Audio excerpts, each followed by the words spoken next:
Hi everyone, this is Dennis with MainWP, and in this video I'm going to go over the MainWP Dashboard overview page. This is the initial page that you see when you log into your dashboard, and it does just as the name implies, it gives you a quick overview of all your sites.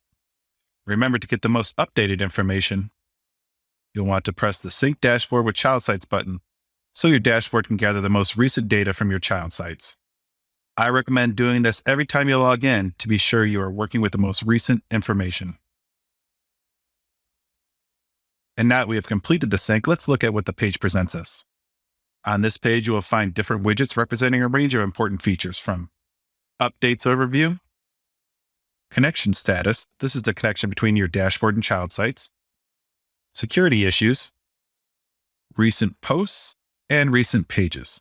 You can drag and drop these widgets to wherever on the page you prefer. So we could even switch our recent posts with our recent pages. If you press the Screen Options cog, you can even remove widgets you don't want. Let's get rid of that recent posts and recent pages that we just moved by unchecking them and pressing the Save Settings button.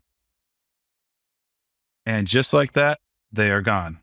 To return them, just reverse the process and they are back. Go to the Screen Cog button, re-click them, and save the settings. Press the cog button again, and you can turn the page from 2 columns to 3. And you see we'll move these recent pages over there, and we have our 3 columns set up.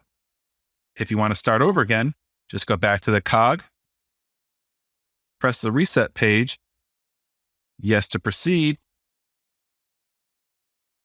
and the overview page is back to its default state.